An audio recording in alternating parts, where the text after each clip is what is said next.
Okay, so welcome to the third unit and the final one of this class. And this will be the detailing and finalizing the image.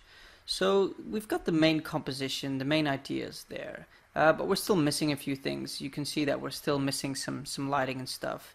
Um, the sort of main lighting direction is there, but it's not yet it's not yet very crisp or not very popping or anything like that. But we'll do that over time. Um, the main information is actually already there, but it's just a bit low contrast and the colors are a bit all over the place, and it just doesn't look very good yet. But actually the fundamentals are more or less here. It's not going to change that much. But so in this lesson we're going to do the first detailing phase, and this will be where we begin to paint details. And we'll focus a bit more on color variation, we'll focus a bit more on the actual material, but we're going to stick with brushes for now. We're not going to use any photos yet, so that we can just look at painting with brushes. So let's just jump right in. And as you can see, I've removed my color references. I don't really need it anymore at the moment. I can just color pick from the image because there's quite a lot there, and I've got my color wheel over here. So let's just start with that. And just when I'm adding stuff, I'm trying to not to change the value that is already there too much, because we've already sort of established values and they kind of work. So let's try to respect that as much as possible, but still add a bit more volume and a bit more definition to our shapes.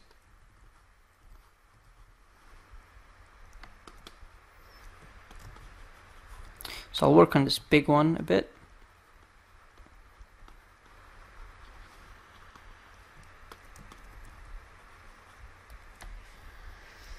Let's maybe pick a different paintbrush. And the types of brush that you use don't really matter that much. I'm just using paint brushes and texture brushes mostly, nothing fancy. It doesn't really matter which one you use. It's good to stick with something that has a little bit of texture. But if you're just using the standard chalk brush or whatever, that's absolutely fine. And let's pick a little bit of this bounce light, because you can see here on the rocks I've bounced some light from the sky, which always looks quite nice. And obviously I would have that here, I wouldn't have that here. Here I would actually bounce the local color of this surface, and depending how much light shines on it, but we can worry about that later. Just let me pick a brighter value here so that I can again add some more definition.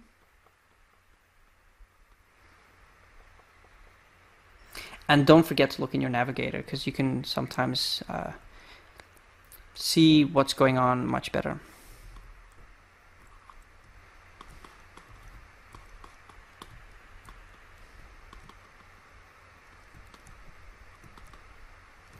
And for those who don't know, Alt is what I'm using to pick the color picker while I'm painting. This is super handy to just quickly pick colors while you're painting from around the painting, and you can really add lots of nice richness to your image very quickly. And maybe here on our main structure, let's do some plane separation. You can see I've sort of already done it here, but I want to do a bit more, and this will help us sell the scale and the perspective. And we can just fade it sort of into the smoke.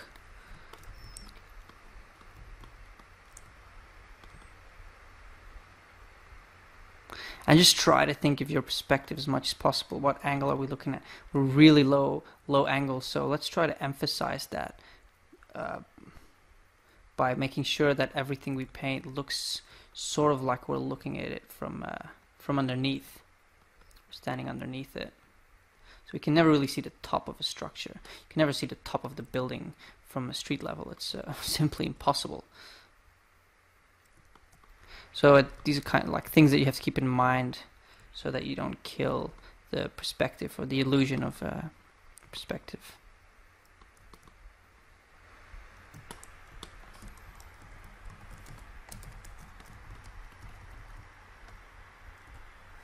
And again, scale. So repeating forms, make them a bit smaller.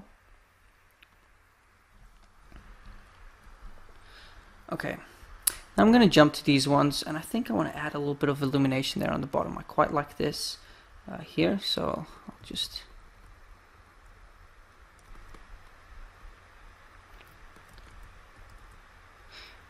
Okay.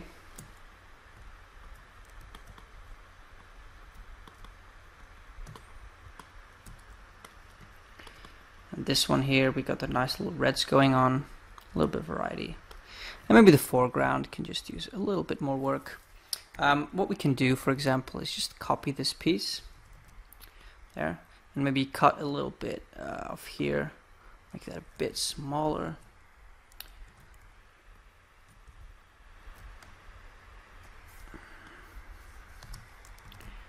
And then put the duplicated piece behind, but scaled down.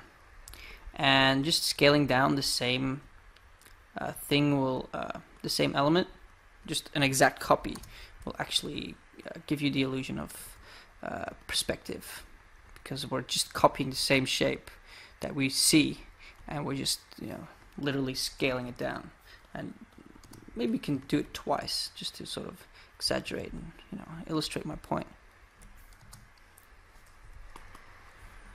So yeah, you can see the difference, and the opposite you can do as well. So maybe you can take a part of the foreground and then just stretch it a little bit, and see how that sort of really helps to sell the idea of perspective, of a path leading somewhere. We're not really sure about the human scale of this environment just yet, so maybe with the photo textures we can decide that by how much we scale it. Because right now it looks like we're quite close to the ground, and these structures aren't super big, so maybe we'll make them bigger. I'm not sure yet. We'll see it as we get there. Okay, so let's paint some more details.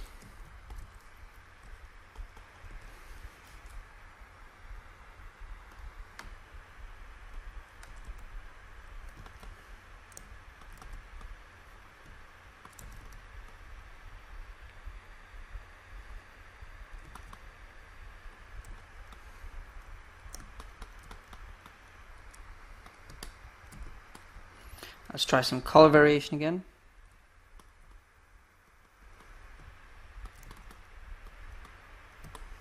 And let's maybe have a look at our reference and have a look at this the shape language here. So what have we got? We've got sort of honeycomb kind of thing going on here. So maybe we want to try to incorporate that already a bit in our painting. So let's just try to think about how that light sort of hit. So if our light source is here, then obviously the highlights would be underneath it over here, something like that.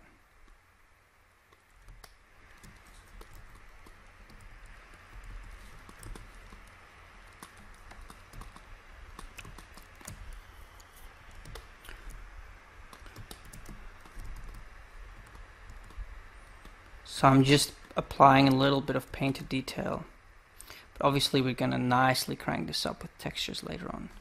It's just to get just a little in there.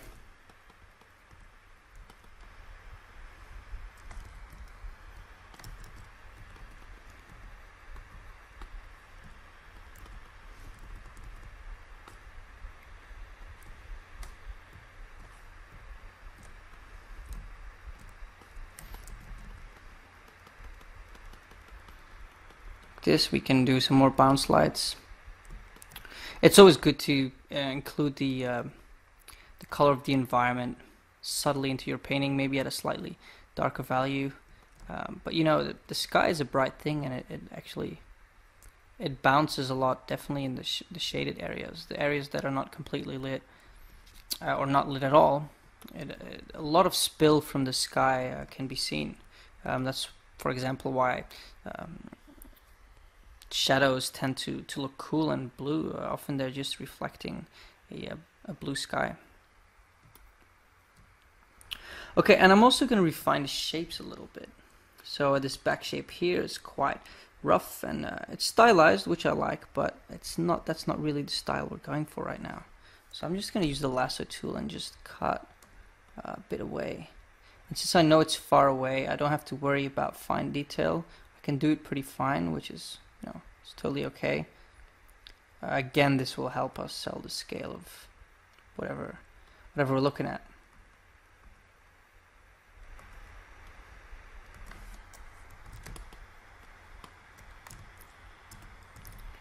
And sometimes if you flip the canvas, you can also just flip it like that, just completely turn around, because a composition should actually work in every single direction. There's nothing wrong with flipping vertically as well.